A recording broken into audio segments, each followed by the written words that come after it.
Colonel Aygün Eker, who was a military intelligence officer at the time of the Uludere massacre in the southeastern province of Şırnak, has said he warned his superiors before the fatal airstrike.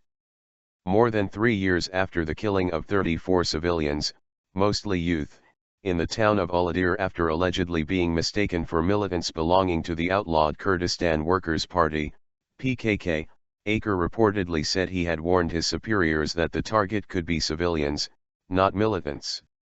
His evaluation on the footage from the unmanned aerial vehicles was that the suspected group consisted of smugglers, not members of the PKK, and prepared to stop group before an airstrike by the military, Daily Milliyet quoted him as saying February 16. They concluded that the PKK was active in the region and the group might be acting under the knowledge of the PKK and might, as well as include some of its members, Aker said. His superior Brigadier Gen. Aygün Eker also agreed to his conclusion, but Corps Commander Yıldırım Güven commented that the group was the PKK, ordering artillery fire, according to Aker. In further hesitance, Aker said he carried the issue to the 2nd Army Commandership, receiving an order not to act until receiving confirmation from the land forces.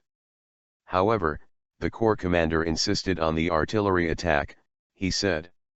In further evaluations in the light of additional footage from a Predator, AU.S-made UAV, the call for an attack was cancelled as the order was changed into catching the group members as they passed through the border into Turkey. After receiving the information that the General Staff decided hours later on an airstrike, Aker said he had warned Servet Yörük, the 2nd Army commander, that the decision was wrong and it might have fatal results. However, Aker quoted his commander as saying the General Staff would not make such a decision if they did not have certain information. There was a contradiction between the Army commandership's opinion and those who planned the airstrike, Aker said.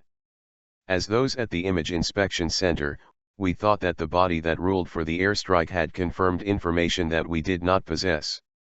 Still, we were not consulted, he said, noting that this was against the former practices as their earlier calls for an airstrike were also rejected in the past.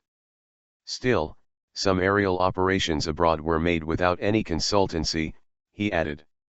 The massacre took place December 28, 2011, when the Turkish army carried out airstrikes in the village of Ortacu, Roboski in Kurdish, near the Turkish-Iraqi border. Aker also said he provided this information in his testimony on December 23, 2013, but this was not included in a General Staff filing to the Constitutional Court, Milliyet reported.